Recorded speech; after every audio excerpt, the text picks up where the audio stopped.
Hello lovelies and welcome to my video. So this is an art journal page in my altered book art journal. So this is, I actually haven't worked in this in a while. Actually, I haven't done any art journaling for a while. It's yeah, I'm not quite sure why, but I decided to get back into my art journal. This is one of my favorite art journals. This is a book I picked up at an op shop for a few dollars, and I just loved the paper and the size, the thickness, and I wanted to turn it into an art journal. So you'll see when I was flipping through that there are a few pages I have done in here already. And yeah, so basically I'm starting with I just open up to a random page. I look, there's a lot of the illustrations and drawings and pictures in here that I really love and I like to incorporate in my into my pages. But for this one, I just decided to gesso over everything, give me a nice even background, and then start in with some paints. So I'm using my new Art by Marlene paints that I brought a couple of months ago, and I'm just slapping some paint down. So I've got, starting with a blue. My brush is a little wet, so it's helping spread the paint a bit. And then I'm also going in with this green, which is called Kermit, which is yeah, this one's Kermit, is it? Yeah. And, yeah, just mixing them together to get a nice background. So I didn't really have any plan in mind when I started this, honestly. I just picked my colours and, yeah, went to town.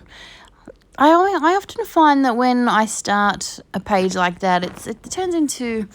I really do love how it comes together. Like, I never go in with a plan, very rarely. Sometimes I might decide to use a certain product or a certain stencil or stamp, and then go from there. But in this case, literally I was just pulling things out as I was going.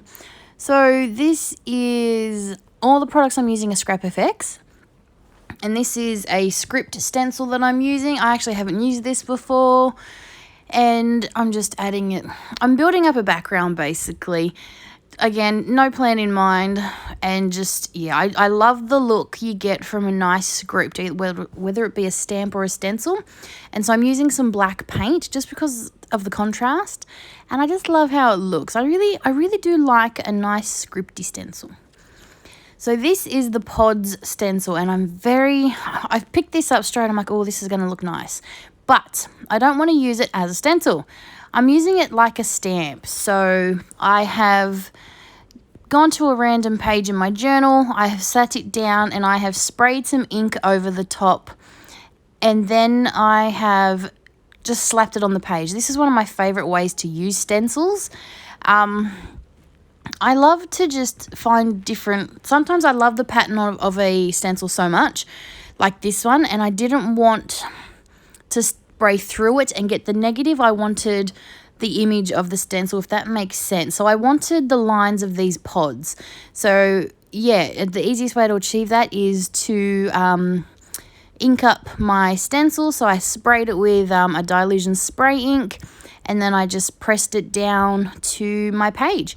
Nice and simple, but I love how it looks. And this is a really great stencil to do that with. At the end of this video, I actually go in with a fine line bottle that's got some black ink in it and go over this again, and I love how that turned out. You'll see that in the photo, but you don't see me do that on video. That was just something extra I felt like doing, and yeah, it just really makes that pod stencil really pop, so it was really cute. Again, this is a piece from a collage sheet full of different quotes and things, and so I just picked a quote for my page. Normally, now, I read something in a book many years ago that when you tend to just choose an option, or when you're using, you know, off the top of your head, if you're deciding between left and right, you tend to go for your dominant side, which I'm right-handed, so you'll notice a lot of my things are on the right-hand side of when I do a double page. Apparently that is something most people do. It's just a decision that you don't even realize you're making. You go for your dominant side. I wanted to try one. I loved the right-hand side as it is right now, and I didn't want to cover it up. So I had that thought, and I thought, let's throw it on the left-hand side. So that's what I'm doing, because at first I wasn't going to put anything else. I was just going to have the quote. But then I thought, no, I need something else. So I went and found one of these cool, I love these figures. You can get these in collage paper, or then also as cut aparts, which I just love. They just make really awesome focal points. So I added one of those. I also like that she's looking at the quote. But yeah, not subconsciously, I consciously chose to do it on the left-hand side. So yeah, one, it's a bit different, and two, I really liked the right-hand side. I really loved it. I should have taken a photo of it as it was before I added these in, this not spirals, this like little pie chart thing. I can't remember the name of it, but I will track it down. But, you know, I wasn't ready to stop playing. I wanted to add more, and I thought, you know, this green would make a nice contrast, and this stencil was out, and I just wanted to keep playing. So that's what I did. So then, oh yes, I hit it with the heat gun. I do tend to cut out my drying time because it's just so boring to watch. Now, one of my most favourite tools is the Stabilo All Pencil. I just love using these pencils. I do have to admit, I need some new ones. They just tend to, I use them up very quickly.